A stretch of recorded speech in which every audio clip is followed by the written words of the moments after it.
రాష్ట్రంపై వరుణుడు ప్రతాపం చూపిస్తున్నాడు. ఇవాళ ఉదయం నుంచి హైదరాబాద్ సహా దాదాపు అన్ని జిల్లాల్లో భారీ వర్షాలు కురిశాయి.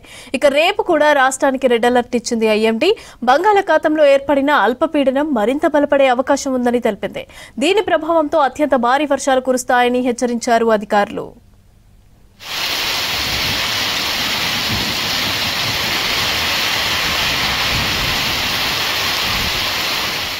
రాష్ట్రంలో భారీ వర్షాలు పడుతున్నాయి. పశ్చిమ మధ్య బంగాళాఖాతంలో అల్పపీడనం ప్రభావంతో భారీ నుంచి అతి భారీ వర్షాలు కురుస్తున్నాయి. ఉమ్మడి వరంగల్ జిల్లాలో జోరు వానలు పడుతున్నాయి. వరంగల్లో కురుస్తున్న భారీ వర్షానికి రైల్వే స్టేషన్ నీట మునిగింది. మరోవైపు చెరువులకు వరద పోటెత్తుతోంది. సంగం మండలం ఎలుగురు రంగంపేట చెరువు, వరంగల్లోని భద్రకాళి చెరువులకు భారీగా వరద వస్తోంది. పర్వతగిరి మండలం వడ్లకొండ చెరువుకు సామర్థ్యానికి మించి వరద వస్తుంది. దీంతో చెరువుకు గండిపడకుండా ముందు జాగ్రత్తగా మరమ్మతులు చేపట్టారు అధికారులు.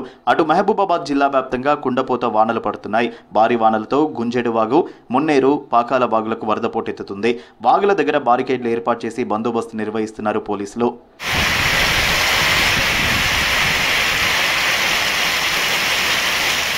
ఉమ్మడి ఆదిలాబాద్ జిల్లా వ్యాప్తంగా వర్షాలు దంచుకొడుతున్నాయి. ఎడతెరిపి లేకుండా కురుస్తున్న వానలతో జనజీవనం స్తంభించింది. ఆసిఫాబాద్, నిర్మల్ జిల్లాలో పలు గ్రామాలు జలదిగ్బంధమయ్యాయి. పలుచోట్ల వాగులు ఉధృతికి రాకపోకలు నిలిపివేశారు. మరోవైపు నదులకు వరద పోటెత్తుతుంది.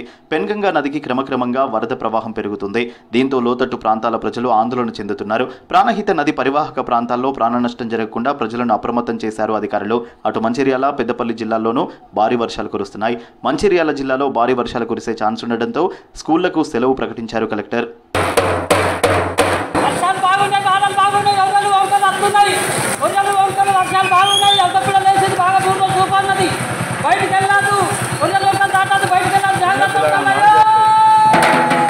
ఉమ్మడి కరీంనగర్, నల్గొండ, నిజామాబాద్, ఖమ్మం జిల్లాల్లోనూ వర్షాలు పడుతున్నాయి. కరీంనగర్ జిల్లా గన్నేరువరం మండల కేంద్రంలో పెళ్లి మండపానికి వెళ్తున్న ఓ పెళ్లి కొడుకు మత్తడి దాటలేక నానా తంటాలు పడ్డాడు.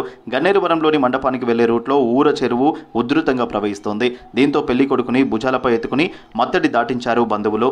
మరోవైపు వికారాబాద్ జిల్లాకు రేపు రెడ్ అలర్ట్ జారీ చేయడంలో అధికారులు అప్రమత్తమయ్యారు. అనంతగిరి పర్యాటక కేంద్రం మూసివేస్తూ కలెక్టర్ ఉత్తర్వులు జారీ చేశారు. అలాగే స్కూళ్లకు సెలవు ప్రకటించారు. ఐఎండీ ద్వారా మనకి వికారాబాద్, మేదక్, సంగారెడ్డి మూడు జిల్లాల్లో రేపు నుంచి 17th వరకు very heavy, extremely heavy rainfall forecast ఉన్నాయి. రేపు అన్ని స్కూల్స్కి, అంగన్వాడీస్కి సెలవు ఉంటుంది అండి. ప్రైవేట్ స్కూల్ కానీ గవర్నమెంట్ స్కూల్ కానీ students should not come out of the houses అన్నమాట. రానున్న 48 గంటల్లో అల్పపీడనం బలపడే అవకాశం ఉందని తెలిపారు వెదర్ ఆఫీసర్స్. దీంతో 11 జిల్లాలకు రెడ్ అలర్ట్, మరో 11 జిల్లాలకు ఆరెంజ్ అలర్ట్ ఇచ్చారు. ఇవాళ జయశంకర్, భూపాలపల్లి, ములుగు, భద్రాద్రి, ఖమ్మం, సూర్యాపేట, యాదాద్రి, వికారాబాద్, మేడ్చల్, సంగారెడ్డి, మెదక్ జిల్లాలకు రెడ్ అలర్ట్ ఇచ్చారు. ఈ జిల్లాల్లో 20 సెంటీమీటర్లకు పైగా వర్షపాతం నమోదయ్యే అవకాశం ఉందని ప్రజలు అప్రమత్తంగా ఉండాలని సూచించారు. ఒక అల్పపీడనం ఒకటి ఉత్తర కోస్టల్ ఆంధ్రప్రదేశ్ మరియు పశ్చిమ మధ్య బంగాళాఖాత ప్రాంతాల్లో కేంద్రీకృతమైంది. దాని అనుబంధంగా ఉన్నటువంటి ఉపరితల ఆవర్తనం 7.6 కిలోమీటర్ల ఎత్తున, ఇంకొక ఉపరితల ఆవర్తనం ఈస్టర్న్ అరేబియా సముద్రంలో కూడా 5.8 కిలోమీటర్స్ ఎత్తున ఉంది. అయితే మనకు ఈస్ట్ వెస్ట్ ట్రఫ్ ఒకటి అరేబియా సముద్రం నుంచి బంగాళాఖాతం వరకు 5.8 కిలోమీటర్ ఎత్తున కొనసాగుతుంది.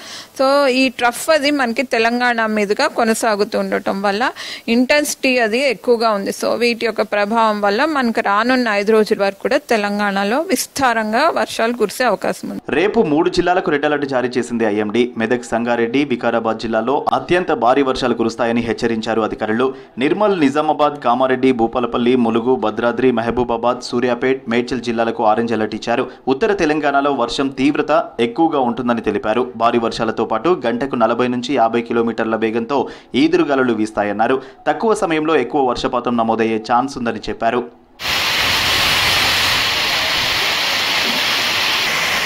భారీ వర్షాలు, రేపు కూడా హెవీ రెయిన్ అలర్ట్స్ తో ప్రభుత్వం అలర్ట్ అయింది. ముందు జాగ్రత్తగా చాలా జిల్లాల్లో విద్యా సంస్థలకు సెలవు ప్రకటించారు. మరికొన్ని జిల్లాల్లో హాఫ్ డే స్కూళ్లు నిర్వహిస్తున్నారు. వివిధ శాఖల ఉద్యోగులు, సిబ్బందికి సెలవులు రద్దు చేసింది ప్రభుత్వం.